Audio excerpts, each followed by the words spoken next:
Nvidia entregou o maior resultado da sua história e o Fed, na mesma semana, já veio deixando claro que os juros não vão cair. E essas duas notícias deveriam se contradizer e não se contradizem. Pessoal, bem-vindos ao Radar de Mercado dessa semana. Até a divulgação do balanço, o mercado duvidava se a demanda por chips e infraestrutura de inteligência artificial continuaria acelerada. A Nvidia respondeu com 96,2 bilhões em receitas só no segundo trimestre. É uma alta de 106% em relação ao ano anterior e projetou mais de 108 bilhões para o próximo semestre. Então, é a primeira vez na história que uma empresa de tecnologia projeta mais de 100 bilhões de dólares em resultado em um único trimestre.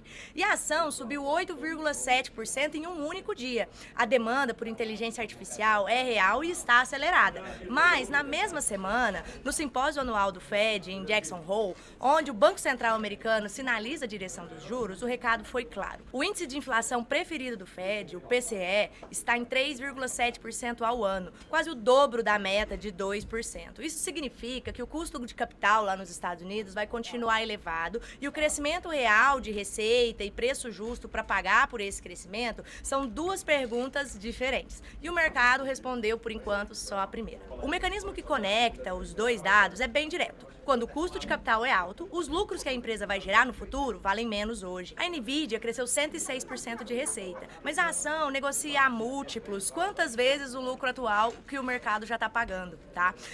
Isso exige, pessoal, um crescimento perfeito de muitos trimestres consecutivos para que a gente tenha uma equalização de quanto a ação está custando hoje para quanto a gente tem de expectativa, tá? Para que não haja deslizes de margem que a empresa possa trazer inseguranças para o mercado. O Jackson Hole, que é esse momento em que se decide sobre taxa de juros nos Estados Unidos, acabou de confirmar que esse desconto aplicado a esses lucros futuros da empresa não vai ficar mais generoso tão cedo ainda.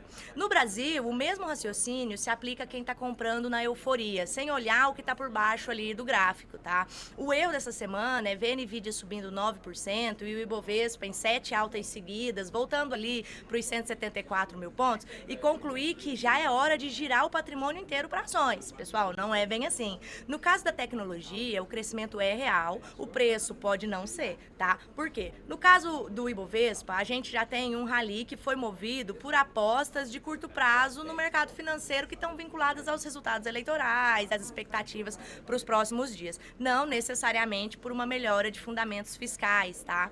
Nessa mesma semana em que o índice sobe pela 7 vezes seguida, o Morgan Stanley rebaixa a Bolsa Brasileira para recomendação neutra. A gente estava em recomendação de compra e agora a gente foi para neutra, tá? Nem comprar, nem vender. Vamos ficar, por enquanto, aguardando como vão se desenrolar as coisas aqui no Brasil.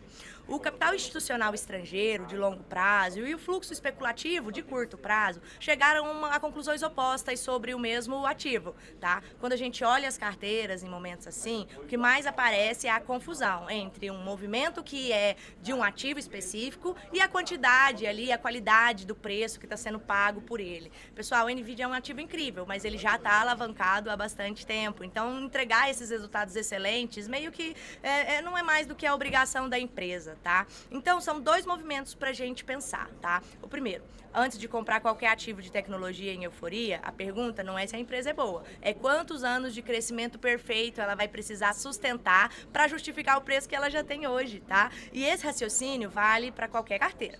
O segundo ponto é posição local, que faz sentido agora. É a empresa que tem balanço saudável e pouca dívida. No Brasil, a gente tem que pensar nisso. Tá tendo quantas recuperações judiciais, não é mesmo? De empresas, grandes empresas até.